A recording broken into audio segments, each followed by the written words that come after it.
Hi friends, in the video OMG 352 NGOs and Sustainable Development இந்த subjectல இருக்கக்கூடிய important topics எல்லாம் பார்ப்போம். So Unit 1 வந்து Environmental Concerns. So அதில் 3 topics எடுத்திருக்கோம். அதில் ரொம்ப prioritize பண்ணி இந்த pollutions and its type, அதுக்கப்புறம் effects of pollution control இது எல்லாத்தையுமே டீட்டெயிலாக பார்த்துருங்க. The next treatment of wastes. So இந்த ரெண்டு கொஸ்டினையும் முடிச்சிட்டிங்கன்னா தேர்ட் வந்து importance of environmental preservation, then environmental threats இதெல்லாமே நீங்கள் வந்து படிக்கணும். ஸோ பொல்யூஷன்லேருந்தே மோஸ்ட்டாக நமக்கு ஒரு கொஸ்டின் வந்து எக்ஸ்பெக்ட் பண்ணுறதுக்கு மோர் சான்சஸ் இருக்குது. ஸோ பொல்யூஷன் டாப்பிக்கை டீட்டெயிலாக படிச்சுட்டு ட்ரீட்மெண்ட் ஆஃப் வேஸ்ட்டையுமே டீட்டெயிலாக பார்த்துருங்க. த நெக்ஸ்ட் செகண்ட் யூனிட் வந்து என்னென்னா role of NGOs. So role of என்ஜிஓஸில் ஃபர்ஸ்ட் ஒரு 4 கொஸ்டின் கொடுத்துருக்கோம். அதில் ரொம்ப ப்ரையாரிட்டைஸ் பண்ணி role of NGOs in community development programs important, participation of NGOs in environment management ரொம்ப இம்பார்ட்டன்ட், தென் அதே மாதிரி NGOs and corporate social responsibility so ரொம்ப இம்பார்ட்டன்ட். இந்த 3 டாபிக் படித்ததுக்கப்புறம் கார்பரேட் இது 3 தான் ஓகேவா. ஸோ இது கிடையாது. ஸோ 3 டாபிக் தான். த நெக்ஸ்ட் யூனிட் 3 வந்து சஸ்டைனபிள் டெவலப்மெண்ட். ஸோ சஸ்டைனபிள் டெவலப்மெண்ட்டில் 5 டாபிக்ஸ் கொடுத்துருக்கோம். அதில் ஃபர்ஸ்ட் 3 டாபிக்ஸ் ரொம்ப important. Nuclear resources and legal regulations of hazardous substances, renewable sources, அப்புறம் நான் ரினியூவபிள் சோர்சஸ் இது ஓகேவா, ஆஃப் எனர்ஜி ஃபார் சஸ்டைனபிலிட்டி, அதுக்கப்புறம் அதில் இருக்கக்கூடிய எஃபெக்ட்ஸ்.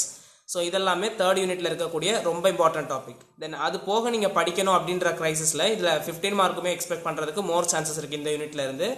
ஸோ அதுக்கு சஸ்டைனபிள் டெவலப்மெண்ட், அதில் வந்து programs and policies of sustainable development, because நமக்கு லெசனே சஸ்டைனபிள் டெவலப்மெண்ட் தான். ஸோ அதுலேருந்து மோஸ்ட்டாக ஒன்று 15 மார்க் எக்ஸ்பெக்ட் பண்ணலாம்.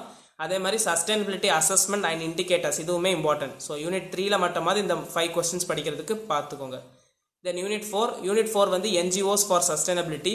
இதில் வந்து NGOs and sustainable development strategies என்னெல்லாம் இருக்குது அப்படின்றத பார்க்கணும். The next thing world submit on sustainable development. Then next third unit வந்து தேர்ட் கொஸ்டினில் இது எல்லாமே நமக்கு வந்து இந்த என்ஜிஓஸ் ஃபார் சஸ்டைனபிலிட்டி தான். ஸோ அதில் வந்து நீங்கள் ரொம்ப ப்ரையாரிட்டைஸ் பண்ணி படிக்கணும்னா social inclusion, then education for all இது ரெண்டுத்தையுமாவது ப்ரையாரிட்டைஸ் பண்ணி படிங்க. பட் அது போக நிறைய டாபிக்ஸ் இருக்குது. ஸோ எல்லோ கலரில் இருக்க டாபிக்ஸாவது ரொம்ப ப்ரையாரிட்டைஸ் பண்ணி படிங்க ஓகேவா. த நெக்ஸ்ட் ஃபிஃப்த் யூனிட் வந்து legal frameworks. So legal ஃப்ரேம் ஒர்க்ஸில் 4 லீகல் கான்செப்ட்ஸ் இருக்கும். ஸோ அதில் வந்து இந்த legal protections of forest act, அதுக்கப்புறம் legal protection of wildlife இது ரெண்டுத்தையுமே படிச்சிருங்க. Then challenges in the implementation of environmental legislations, role of NGOs in implementing environmental laws. So இதுவுமே மோர் ப்ரையாரிட்டைஸ் பண்ணி படிக்க வேண்டிய டாபிக்ஸ். ஸோ ஒரு யூனிட்லையுமே ரொம்ப ப்ரையாரிட்டைஸ் பண்ணி எதெல்லாம் படிக்கணுன்றதை எல்லோ கலர் டாபிக்ஸில் கொடுத்துருப்போம். And moreover certain syllabus ஓரியன்டாக சம் டாபிக்ஸ் கொடுத்துருக்கோன்னா அதை நீங்கள் ஜஸ்ட் என்னன்றதா தெரிஞ்சுட்டு போங்க. பிகாஸ் அந்த டாப்பிக்லேருந்து என்ன வேணுமோ கேட்கறதுக்கு மோர் சான்சஸ் இருக்குது. ஸோ ஒரு எக்ஸாமில் இது கேட்குறாங்கன்னா நெக்ஸ்ட் எக்ஸாமில் இன்னொரு டாபிக் கேட்கறதுக்கு மோர் சான்சஸ் இருக்குது. ஸோ அதில் எது நம்ம இம்பார்ட்டன்ட்னு ரொம்ப ப்ரிடிக்ட் பண்ணுறது ரொம்ப கஷ்டம் ஓகேவா. ஸோ அந்த டாபிக்ஸ் என்னன்றதை பார்த்துட்டு போங்க. தென் ஓவராலாக நம்பர் 1 நம்பர் 2 கொடுத்துருக்கோன்னா அந்த கொஸ்டின்ஸை கம்பல்சரியாக படிச்சுட்டு போயிருங்க ஓகேவா. ஸோ இதெல்லாம் தான் நமக்கு இந்த என்ஜிஓ அண்ட் சஸ்டைனபிள் டெவலப்மெண்ட்டில் இருக்கக்கூடிய இம்பார்ட்டன்ட் டாபிக்ஸ் OMG 352 ஓகேவா. ஸோ இந்த வீடியோ பிடிச்சிருச்சுன்னா லைக் பண்ணுங்கள், ஃப்ரெண்ட்ஸுக்கும் ஷேர் பண்ணுங்கள். இம்பார்ட்டன்ட் கொஸ்டின்ஸ் பார்த்து படிக்கிறவங்களுக்கு கம்பல்சரியாக யூஸ்ஃபுல்லாக இருக்கும். சப்ஸ்கிரைப் பண்ணிக்கோங்க. தேங்க்யூ.